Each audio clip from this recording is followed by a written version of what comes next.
ძალიან საინტერესო დისკუსიები გამოგვივიდა, შარშან საინტერესო კონფერენცია იყო და იმეც ვიტოვებ, რომ წელსაც ანალოგიურად გაგრძელდება. სამწუხაროდ საქართველოს პრეზიდენტმა ბოლო მომენტში უარი თქვა კონფერენციაში მონაწილეობაზე, ის უნდა ყოფილიყო დღეს აქ პირველი გამომსვლელი, მაგრამ იმეც ვიტოვებ, რომ მიუხედავად ამისა, მაინც ძალიან საინტერესო იქნება ჩვენი ღონისძიება. დღეს ჩვენ შევიკრიბეთ იმაზე სასაუბროთ, თუ სად ვართ ამ ერთი წლის განმავლობაში. სად მივედით, რა მივაღწიეთ, რა შედეგები გვაქვს, რა შეიცვალა 2022 წლის 23 ივნისის შემდეგ. რა შეიცვალა აქ თბილისში და რა შეიცვალა ბრიუსელში და ევროკავშირის დედაქალაქებში საქართველოსთან მიმართებაში. ეს არის მთავარი მიზეზი, რატომაც შევიკრიბეთ დღეს ამ კონფერენციაზე. ასევე ვისაუბროთ მინდა იმაზე, თუ რა შანსები გვაქვს დარჩენილი წლის ბოლომდე, რა შანსები აქვს დარჩენილი საქართველოს იმისთვის, რომ ის შედეგი, რომელსაც ჩვენ ყველანი ველოდებით, მივიღოთ და უფრო ოპტიმისტურად გავაგრძელოთ პოლიტიკური თუ საზოგადოებრივი ცხოვრება. ბუნებრივია, რომ რუსეთის აგრესიამ უკრაინაში უპრეცედენტო სასტიკი ბარბაროსული და არადამიანური მაგალითები შექმნა. შეხედოთ ჩვენთვის ქართველებისთვის ეს თითქოს არ უნდა ყოფილიყო ძალიან უცნაური და დიდი სიახლე, ვინაიდან აფხაზეთის ომში შემდეგ ცხინვალის რეგიონში ჩადენილი დანაშაულები იყო ერთგვარად სამაგალითო მთელი მსოფლიოსთვის, მაგრამ ვფიქრობ, რომ უკრაინაში ჩადენილმა სისასტიკემ მაინც ყოველგვარ მოლოდინს გადააჭარბა და მათ შორის ქართველებისთვისაც კი მოულოდნელი აღმოჩნდა. თუმცა როგორც ყოველთვის ხდება, სიბნელეს მოსდევს სინათლე და რუსულ სიბნელეს წამოეწია ევროპული სინათლე. ზუსტად ამ სინათლისკენ მივდივართ ჩვენ. გვინდა რომ მივდიოდეთ ჩვენ ყველანი ერთად. მოგეხსენებათ, რომ გასულ წელს ივნისში ეს სინათლე შემოვიდა სამეზობლოს სამ ქვეყანაში. მოლდოვამ და უკრაინამ მიიღო კანდიდატი წევრის სტატუსი. საქართველოს ეს ვერ შეძლო, მაგრამ ჩვენ მივიღეთ ევროპული პერსპექტივა. რაც მიუხედავად ამ მცირედი უკან დახევისა, მაინც ძალიან დიდი მიღწევაა საქართველოსთვის, იმიტომ რომ რამდენიმე დღის წინ, როგორც ევროკავშირის საელჩოს, რომელიც ამართლიანად თქვა, დასრულდა საუბარი საქართველოს გეოპოლიტიკურ კუთვნილებაზე, გეოგრაფიაზე. მოგეხსენებათ, ერთ-ერთი დიდი ევროპული სახელმწიფოს პრეზიდენტი საქართველოს გეოგრაფიას არ ყოლდა სულ ახლა ხანს. და გუშინდელი განცხადება ბელგიის საგარეო საქმეთა მინისტრის, როდესაც ის საუბრობდა ევროპაზე ლისაბონიდან თბილისამდე, სწორედ 2022 წლის 23 ივნისის გადაწყვეტილების მონაპოვარია და მისი შედეგია. ამიტომ მიუხედავად იმისა, რომ რა თქმა უნდა ჩვენ ყველანი უკმაყოფილო ვიყავით გასული წლის ივნისში, ეს შედეგი მაინც გვაქვს, წინსვლა მაინც გვაქვს და როგორც უკვე ვთქვი, ერთხელ და სამუდამოდ დასრულდა საუბარი იმაზე, ეკუთვნის თუ არა საქართველოს ევროპას. ეხლა მთავარია აქ არ გავჩერდეთ და მთავარია აქედან გადავდგათ მნიშვნელოვანი ნაბიჯი.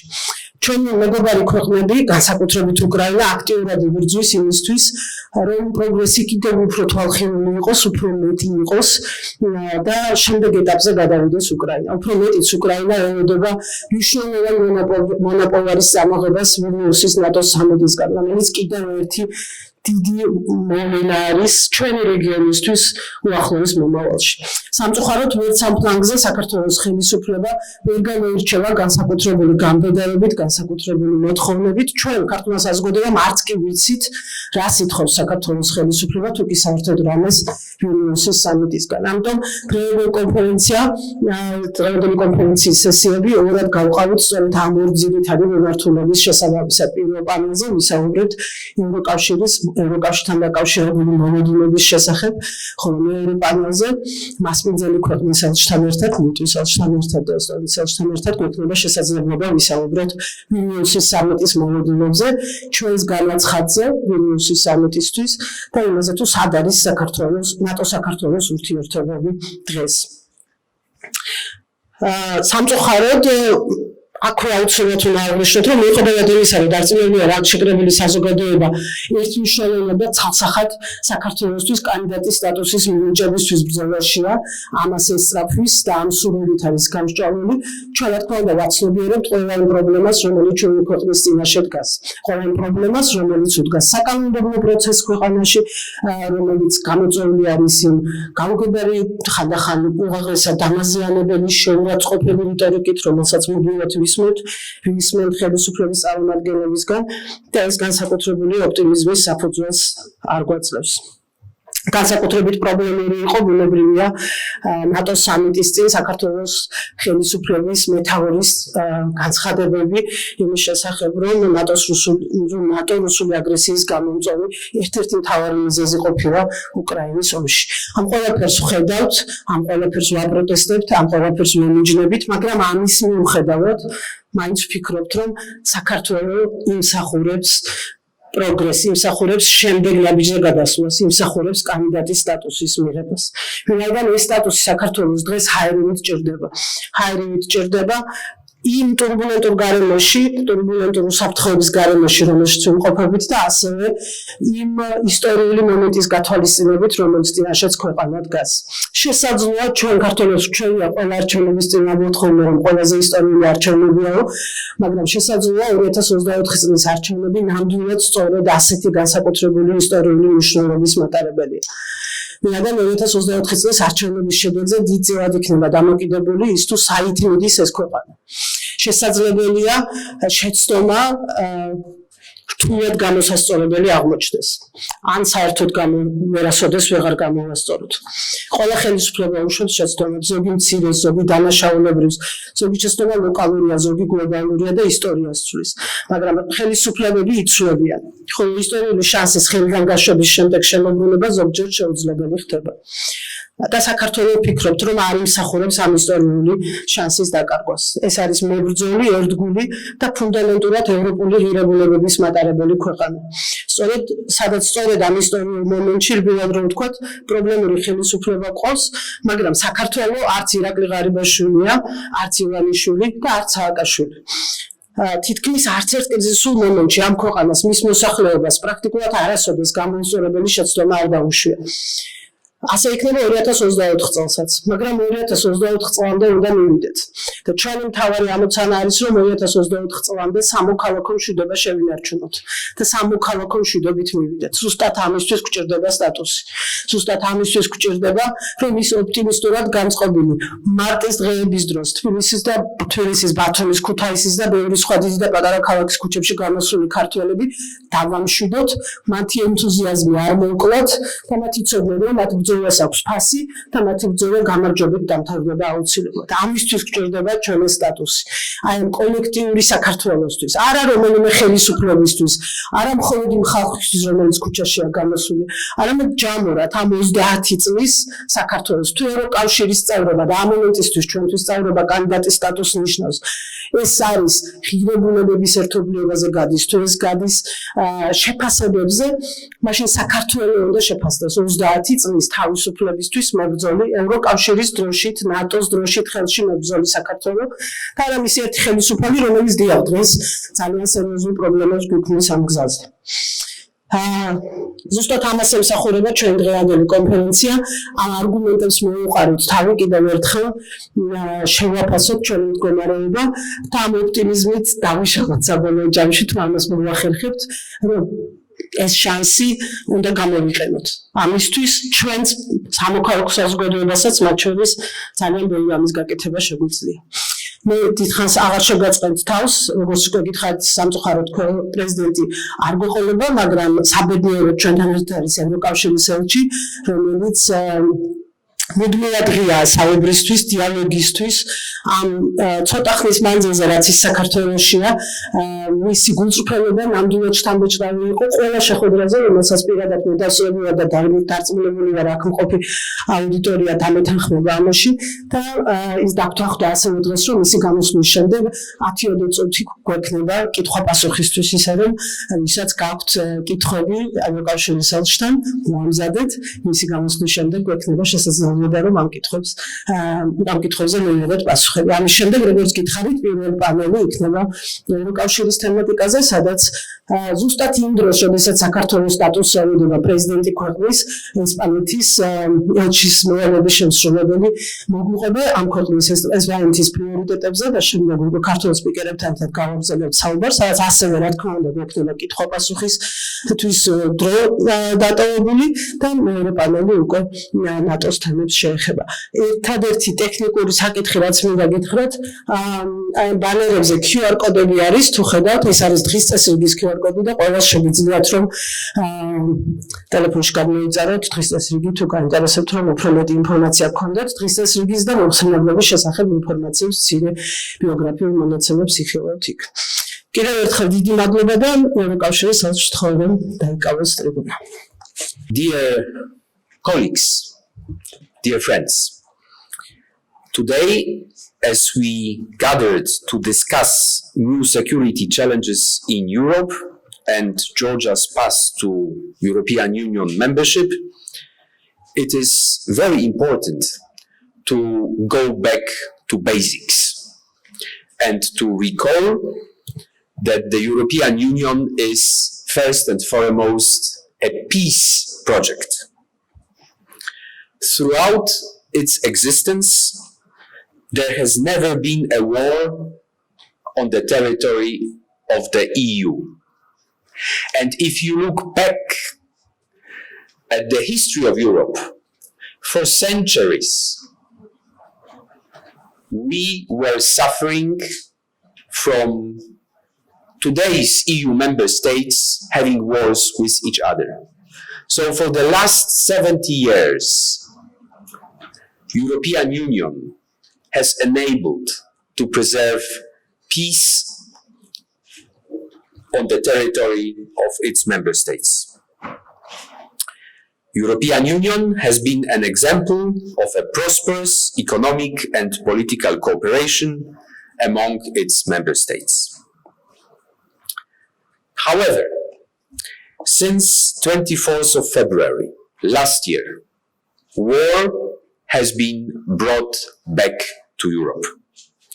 The unprovoked, unjustified, and increasingly brutal war of aggression launched by Russia against Ukraine has not only shaken Europe, but has shaken the whole world. This war also highlighted the importance of a strong common security and defense policy. In the face of Russian aggression, we have managed to strengthen our unity while supporting Ukraine in an unprecedented way. We will do so as long as it takes until Ukrainian victory. Supporting Ukraine and working for peace go hand in hand. In all this, the European Union does not ask anyone to pick up a side. We are not asking anyone to pick up a side. What we do, we ask everybody to stand on the side of the UN Charter and to stand on the side of international law, to stand on the side of the rules-based world order. We encourage all our partners, especially those who are aspiring to become EU member states in the future, to align with European Union and our partners in our joint efforts to put an end to this horrendous war, to make sure that the suffering ends as quickly as possible. The European Union is aware that the war in Ukraine has exacerbated security challenges also here in South Caucasus. And here I want to once again express our firm support to Georgia's sovereignty, independence, and territorial integrity within its internationally recognized borders, and our continued engagement with the EU Special Representative and with the EU monitoring mission. The European Union and Georgia share a common vision of a peaceful and prosperous South Caucasus. Georgia remains one of the closest and most important partners of the European Union. In current times, where the security context has radically changed, the European Union reiterates its firm commitment to support Georgia to achieve peaceful conflict resolution, as well as to contribute to the stabilization of the whole region. To this end, we have continued to step up our support in strengthening Georgia's resilience. And I can go at length about different initiatives, different projects that we have in order to make Georgia stronger, including by supporting Georgian defense forces. The war in Ukraine also brought major changes in the EU's enlargement policy. As you know, since last year, our cooperation with the so-called trio countries entered a completely new phase, when Ukraine and Moldova were granted candidate status and Georgia was granted European perspective. Please do not underestimate the importance of European perspective. And as you have rightly quoted me, I repeat it again and again. This was a historic decision of 27 EU member states that finally put aside all the controversies about eligibility of Georgia to become member of the European Union. Look at this map. This has always been an issue of discussion. Look at the European Union and look at Georgia in the right down corner. Now, the discussion about Georgia eligibility finally is over. The doors to the European Union are open. And those of you who are familiar with European Union long and cumbersome enlargement policy should know that it was truly historic, a major breakthrough. The European Union also stated our readiness to grant Georgia candidate status once key priorities are addressed. This was both a historic decision and a unique opportunity which opened for Georgia. Georgia has long ago decided that its place is in the European Union. This is a historic choice of Georgia and the Georgian people. Becoming a member of the European Union requires strong political will and unwavering dedication towards fulfilling the membership criteria. It's nothing specific about Georgia. Every country in the past and every country currently wishing, aspiring to become member of the European Union has to go through that process. These are the things that are not easy, but they are possible. We have also witnessed on many occasions that firm commitment to EU integration is what people of Georgia expect from your political leaders. Georgia has never been as close to the European Union as it is today, as it is now. As we are waiting to see whether the leaders of 27 EU member states will decide to grant Georgia the candidate status, we encourage all political leaders here in Georgia to take full advantage of this window of opportunity and deliver on the reforms described in the 12 priorities. And of course, European Union remains ready, willing, and able to assist Georgia in these efforts as much as possible.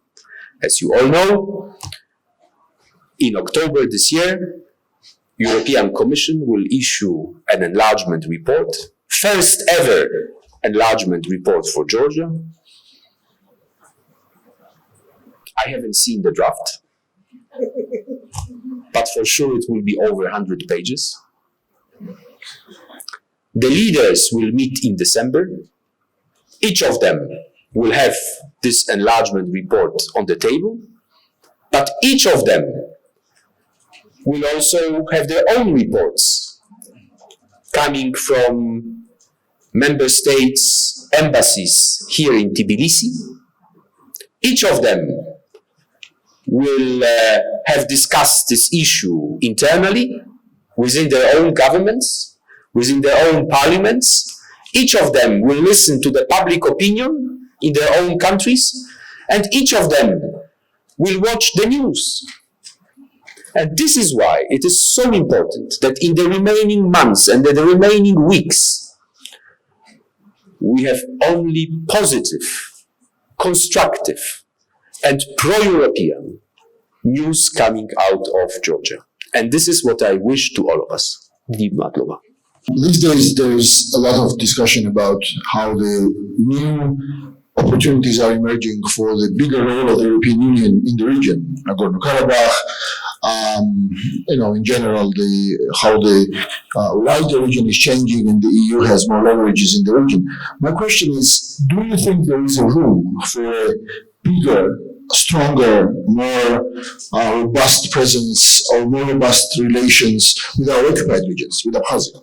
In other words, to have a very blunt question, is there more that the European Union or the member states, together or separately, can do when it comes to the occupied regions with a view of strengthening the resilience of these regions because there is a threat of annexation? On a different note, yes, but since we're talking about the security architecture. Thank you very much. It is a tragedy that 20% of Georgian territory is not under control of the government in Tbilisi. It is a tragedy that Georgia is going through. And of course, as European Union, we have been standing by Georgia since the very beginning. Our EU monitoring mission is the only international presence on the administrative borderline. I'm so proud that nearly all EU member states are contributing by sending monitors to this mission. European Union is one of the co-chairs of Geneva international discussions that so far, unfortunately, didn't bring any breakthrough, but as the security situation evolves, first and foremost, depending on the outcome of Russia's war of aggression in Ukraine, this is a very important venue to keep and to continue talking to all sides, even if so far very little progress has been made. We support peaceful reunification of Georgia. We support government efforts to reach out to the communities in the two breakaway regions. And in my personal opinion, the best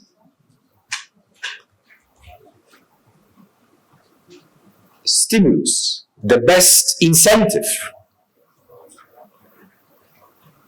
for the population of the two breakaway region to look again towards Georgia would be Georgia's success on the path towards membership in the European Union and NATO. the more Georgia is successful, the more Georgia is attractive to the people living in the two breakaway regions. We are working very closely with the government. We are supporting the government initiatives to reach out. We are also trying through our implementing partners to have different projects supporting the population, supporting the civil society in the two breakaway regions. And we are ready to contribute. We are ready to contribute, not only when it comes to the two Georgian breakaway regions, but to the security and stability of the whole region. Only a few months ago, we have opened a new monitoring mission in Armenia. This is a historic achievement. On the invitation on the Armenian government, you have EU monitors making sure that there is as little violence as possible between Armenia and Azerbaijan. We are ready to help, we are ready to assist, and I'm also very proud to say that inside the European Union, we are becoming better and better equipped. Common security and defense policy is a work in progress. And every year, we have more and more willingness of the 27 EU member states to use different instruments within the European Union in order for the European Union to be a more decisive player when it comes to security and defense. I wish we had all the instruments that we have now, including our sanctions policy, in 2008. I wish. But European Union is work in progress. And especially the war of aggression was a wake-up call. And our efforts in security and defense, in full complementarity and in very close coordination with NATO, are progressing. Let's see. We have just launched another mission in Moldova, where we support authorities in reforming their security sector. Late last year, we started training Ukrainian soldiers. 30,000 Ukrainian troops will be trained by European Union military personnel. These are all breakthroughs for us, and I come back to where I started. European Union, a peace project. Thank you very much. Achiko, თამონახულდება ბატონო გიანუდია და კითხვები ამით დავასრულოთ. Do you want to collect the 3 questions or go one by one? Probably we will get You are the host, you decide. Okay, let's get all 3 questions and then Achiko. მადლობა არჩი იაკობაშვილი, ბატონო ელჩო, მაქვს ესეთ კონკრეტული შეკითხვა. თუნდაც დამატებით რეკომენდაციების საფუძველზე რამდენად შესაძლებელია უკვე მიმდინარე წელს საქართველოსთვის სტატუსის აპგრეიდი, კანდიდატის სტატუსამდე. ამ შეკითხვის საფუძველს წარმოადგენს ევროკავშირის აღმოსავლეთ გაფართოების გამოცდილება, რომელიც პირველ ტალღის დროს ჰქონდა ევროკავშირს საუკუნეების მიჯნაზე, როდესაც ჩეხეთს, პოლონეთს და უნგრეთს მიენიჭეს კანდიდატის სტატუსი, ხოლო სლოვაკეთს პერსპექტივის სტატუსი, მაგრამ შემდეგ სლოვაკეთსაც აუწიეს პერსპექტივის სტატუსთან კანდიდატის სტატუსზე და 4 ქვეყანა ერთდროულად გაიყვანეს. ესე იგი, რამდენად წარმოგიდგენიათ, რომ იგივე პრეცედენტი განმეორდეს იმისთვის, რომ საქართველო სამეულში დარჩეს უკრაინასთან და მოლდოვეთთან ერთად. დიდი მადლობა. Mr. Ambassador, my question is to you, and it relates to the situation that we are in. Of course, we of course know by heart already these 12 priorities that Georgia has to meet, and we are very often hearing the calls from your side and our partners in the European Union, calling all parties to sit together, work together, do everything possible together in the short period time that is remaining to get the decision that we all want to hear from the EU.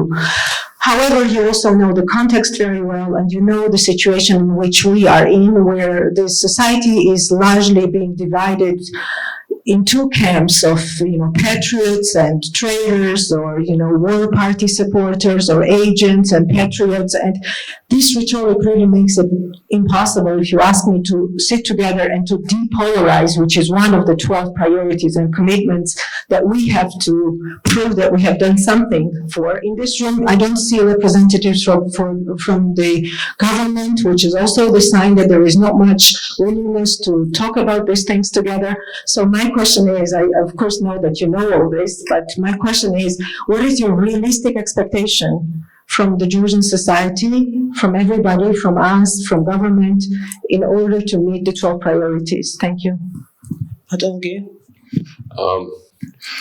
Okay, I think that vast majority of Georgians is looking forward to the prospect of getting EU membership candidate status, and would be disappointed if we don't get it. But there is also skeptical part.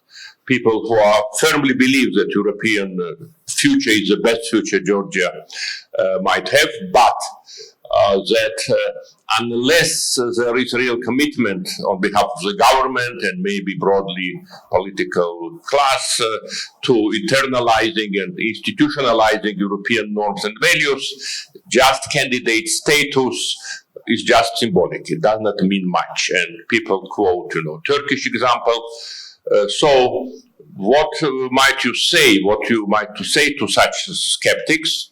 What specific benefits, apart from this great symbolism of from Lisbon to Europe, from Lisbon to Georgia to Tbilisi, which sounds great to my ears too, what apart from this symbolism would be concrete benefits of getting this status in the short run? And last question, Patron Juliana. მადლობა.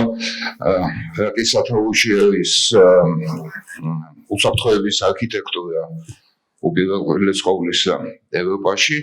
მაქვს ასეთი შეკითხვა. აიწევს ეჭვს ის ვითარება, რომ ისეთი ორგანიზაციები საერთაშორისო, როგორიც არის თქვა გაერო, ღრმა კრიზისში არის, საკმარისია ითქვას, რომ უშიშროების საბჭოს თავმჯდომარეობს აგრესორი ქვეყანა რუსეთი, ხო?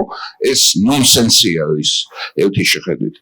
გარკვეულწილად იგივე შეიძლება ითქვას საერთოზეც, რომლის ფუნქცია თანდათანობით დადის არჩევნებზე დაკვირვების ფუნქციამდე. ხო?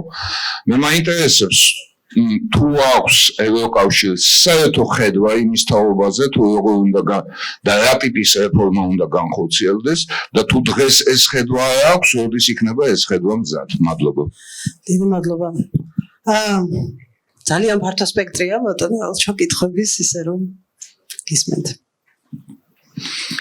Thank you very much, and actually thank you for suggesting to collect the questions, because the three first questions were basically about the same topic, so I will answer them in one answer, but let me maybe immediately go to the last question about the complications that we have in the framework of different international organizations, including United Nations, OSCE,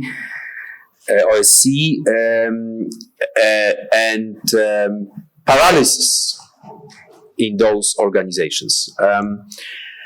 In fact, the architecture that has been developed after the Second World War is undergoing a huge test. especially United Nations Security Council, where you have 5 permanent member states, including Russia. I agree with you that seeing Russia presiding over Security Council looks, I need to be careful with adjectives as a diplomat, but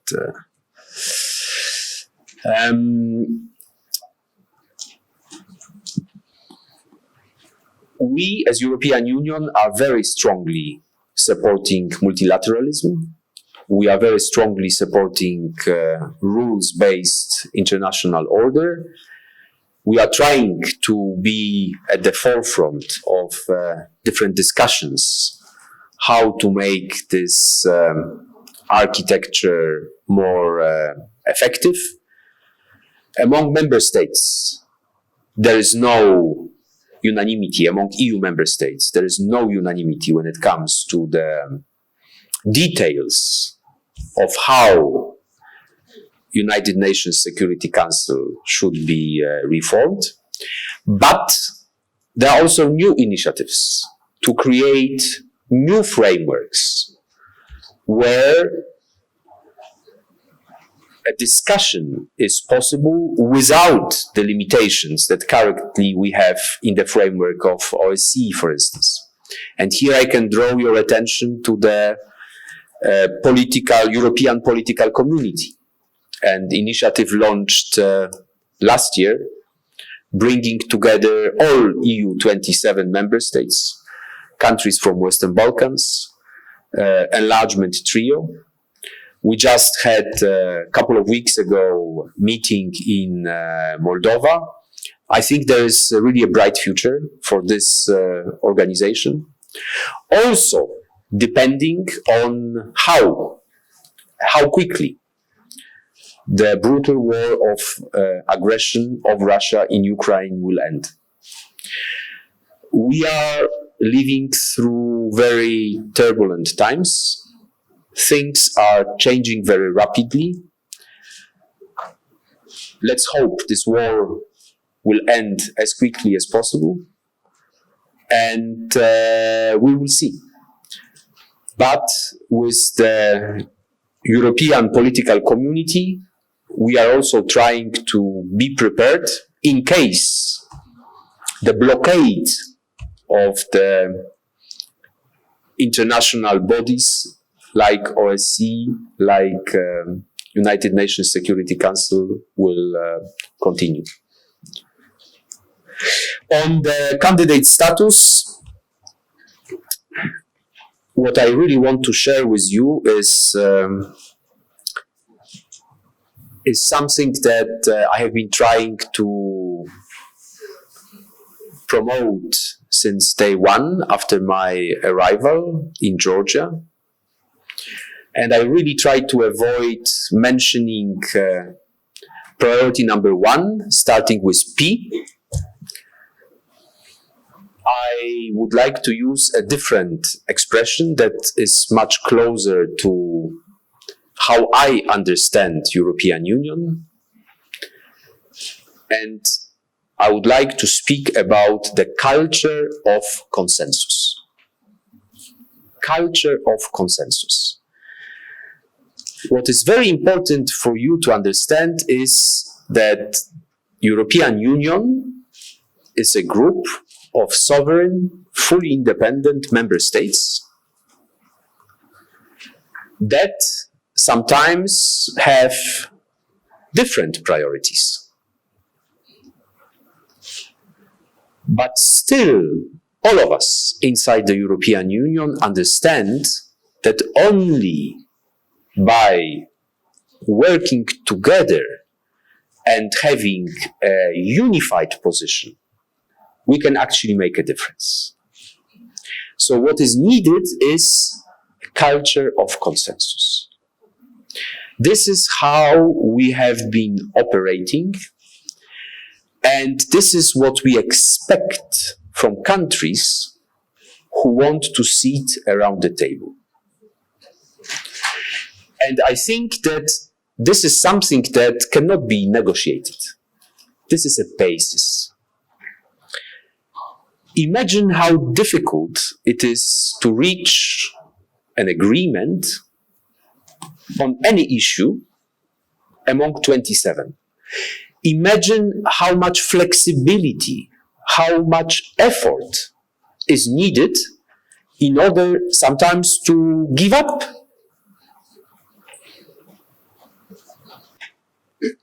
And to find a common way forward. Culture of consensus. And please also keep in mind that most important decisions in the European Union are taken by unanimity. So what does it mean? That every single EU member state has to say, fine with me. I agree. Okay. We have an internal debate in order to change this rule and to modify this rule. It's very difficult, especially in foreign policy and security and defense policy. So now talking about enlargement, imagine that instead of 27, there will be 30 or 35. And imagine that among those new member states, there will be member states who do not understand what culture of consensus is, who are unable to build bridges to those who have different opinion, who are unable to give away for the common good. What would it mean for the European Union? It would mean the end of the European Union, because we will be unable to decide anything. This is why priority number one. This is why we want to see Georgians to agree among themselves. Georgia is a democracy. Clearly, there are different opinions, there are different views. It's fully understandable. But tell me one political party currently in the Georgian parliament that would be openly against membership in the European Union. Everyone says we are in favor. So why you cannot sit down together? Why you cannot go together to the European Parliament? Or, to visit European Union capitals and to say, look, he's my opponent. I actually even don't like him. I have problems in shaking his hand, because he said in the past so many bad things about me. But on the national priority number one, we fully agree. Why is it not happening? So you see, this is very important. This is very important, this culture of consensus. Because European Union is based precisely on this. And don't get me wrong, in case of other countries, including the country that I know the best, my own country, it was not easy. It was not easy. And sorry for saying this openly, I think that 30 years ago, in case of my country, it was a miracle. That people who would never go to a talk show on TV and sit next to each other somehow decided that they need to go beyond their personal animosities because of the interest of the country. And we managed to send a crystal clear signal to all EU member states at that time. We are mature. We understand what it means, a need to reach consensus, to work together. With this, I'm sorry if we have taken too much time, but thank you for the invitation, thank you for having me, and I wish you a very successful event. Thank you. Thank you very much.